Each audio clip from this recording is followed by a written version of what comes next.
پھر آپ دیکھتے ہیں کہ وفد کا کالا قانون پارلیمنٹ میں بنایا گیا.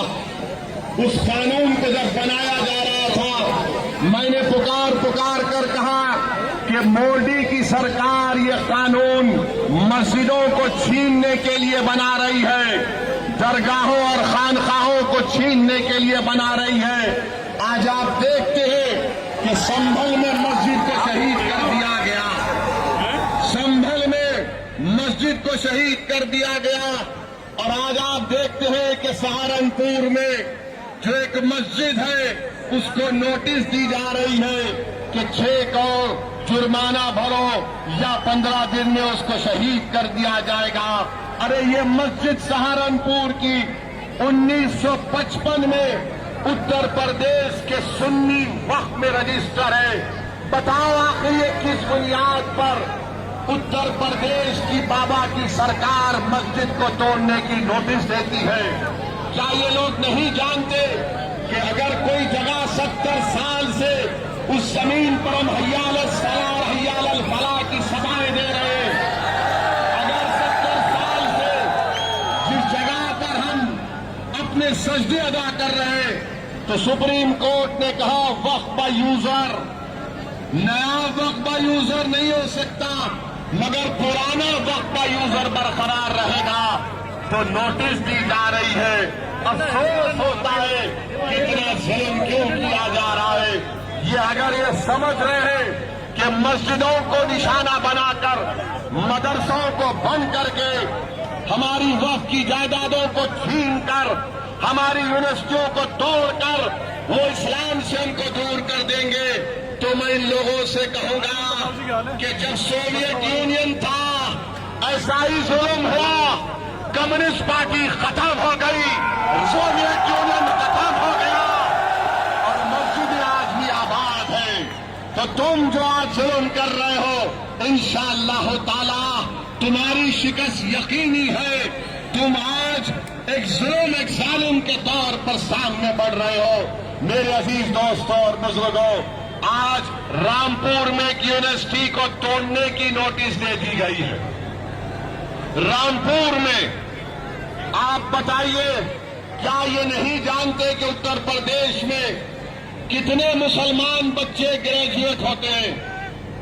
19-20% مسلمانوں کی آبادی, صرف 4% مسلمان گریجویٹ ہوتا ہے. اور آج آپ ایک یونیورسٹی کو توڑنا چاہتے ہیں. کیا یہ نہیں جانتے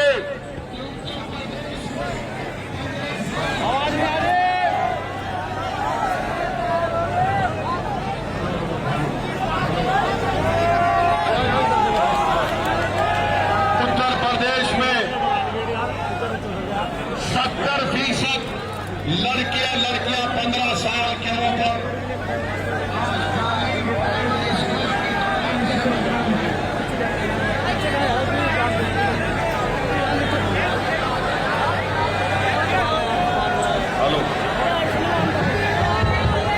چلیے اب کام کر.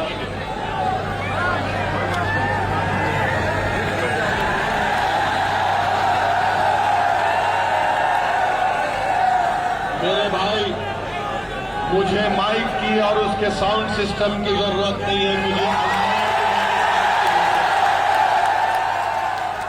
آپ ساتھ دیجئے, ہم کو اس کی ضرورت نہیں ہے. آپ مکمل متحد ہو جائیے.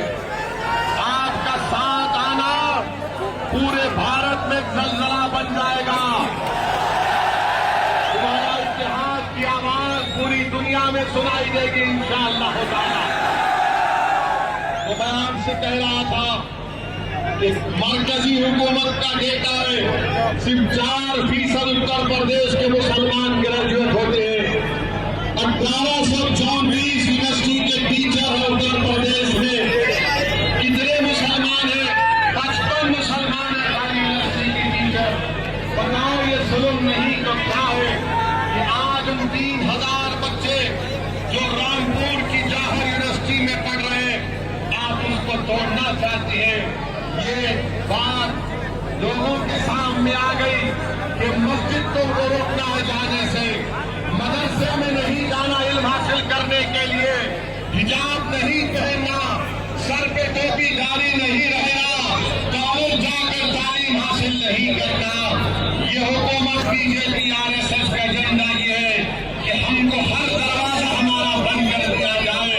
یاد رکھو تمہارا ظلم ہے وہ انشاءاللہ تعالیٰ ختم ہو کر رہے گا اور اللہ انشاءاللہ اسے ختم کرے گا. میرے عزیز دوستوں اور بزرگوں، اب آپ بتائیے کہ کسی شاعر نے اچھا کہا، ظلم پھر ظلم ہے، بڑھتا ہے تو مٹ جاتا ہے، خون پھر خون ہے تو ٹپکے گا تو جم جائے گا بابا، ٹپکے گا تو جم جائے گا. میرے عزیز دوستوں اور بزرگوں، ہر اعتبار سے ہم کو نشانہ بنانے کی کوششیں کی جا رہی ہے.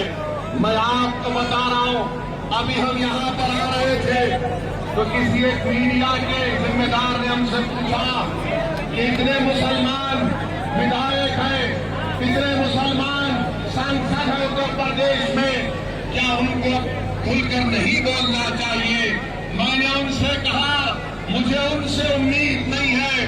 میں یہاں پر سہارنپور اور اتر پردیش اور پورے بھارت میں اس لیے جا رہا ہوں ایک دیوانے کی طرح کہ میں اپنی موت سے پہلے انشاءاللہ تعالیٰ آپ کو نیتا بناؤں گا. اللہ یہاں پر اپنے لیے نہیں آیا ہوں. تم بیٹھ کر اس قلم سے اپنے مقدر کے فیصلے کرو گے انشاءاللہ. اللہ تم کو اتنی طاقت دے گا کہ تم اس اتحاد اور سیاسی قیادت کے بلبوتے پر اس قلم سے تم اپنی اولاد، اپنی نسلوں کی حفاظت کرو گے. مقصد ہے. اور کل معلوم ہوا کہ آج سنبھل میں اتر پردیش کے مکھیہ منتری اپنے بھاشن میں یہ کہہ دیے کہ سنبھل کے ترکوں کے بارے میں انہوں نے بڑے ہی غلط جملے استعمال کیے. میں اتر پردیش کے مکھیہ منتری سے کہنا چاہوں گا کہ بابا مجھے بہت بری عادت ہے، مجھے بہت بری عادت ہے اور شاید جب تک زندہ رہوں گا انشاءاللہ یہ عادت برقرار رہے گی. تو بابا آپ نے ترکوں کے بارے میں کہا تھا تو ترک کا لفظ بھی انگریزی میں آتا ہے ٹی سے. تو بابا آپ کے راج میں تو خالی ٹی کا راج ہے، باقی سب تو کوئی پوچھنے والا ہی نہیں ہے.